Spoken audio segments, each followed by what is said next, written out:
Yeah, if I realized that it's all teenagers singing and stuff, maybe I wouldn't do it. But I didn't think it wasn't necessarily just for students to take part in this part as well. But if anybody's ever seen my artwork, you understand why I'm singing. So, like, you know, some folks are really good in art. You know, my art, it's usually like at the curbside kind of a thing. You know, that's stick figures. I'm actually sort of poor on those. But anyway, I actually have a song. I used to do a lot of music back in the day. We used to sing a lot, and of course, you know, over the years, your ministry changes as time goes on, and I spend a whole lot more time preaching now and teaching than I used to. But I used to love to write music. And at one point, I used to like to sing too, much more so than I do now. It's because the older I get, the more my voice sounds like Johnny Cash's voice.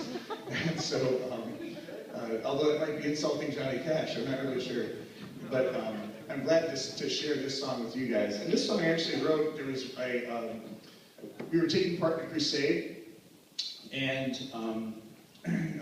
there was the Spirit of the Lord was moving powerfully in that place, and there was a few folks that were just sort of sitting. You know, God was being poured out in this place, and they just sort of sat there, you know, back away from what God was doing, and they just didn't participate. And my heart was sort of breaking about that, you know. And so I really felt like, you know, the Lord sort of gave me some inspiration to come up with a song about that. And then I took it a little bit further, but you'll see where it's there. And in fact, if you can't understand it, I have a PowerPoint that I made up for you guys too, so you can follow along with the words. Not to sing along, although if you know it and you want to sing along, that's good too.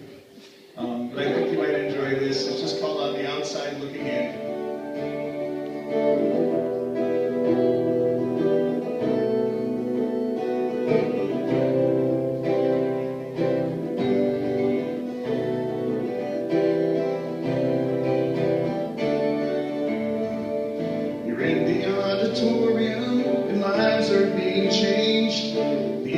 Has gone forth, God's word has been proclaimed.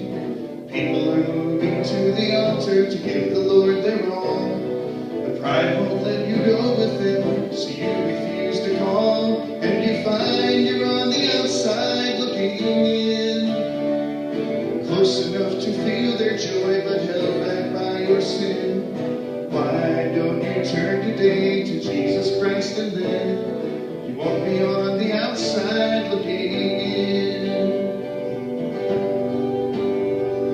The Lord commissioned each of us to go forth in His name, and if we do, He promised He would help us to proclaim. But while the fields are white, you sleep, while others heed the call. Those treasures they are storing up, while you just seem to fall, and you find you're on the outside looking in, close enough to feel their joy, but held back by your sin. Why don't you turn today to Jesus Christ, and then you won't be on the outside looking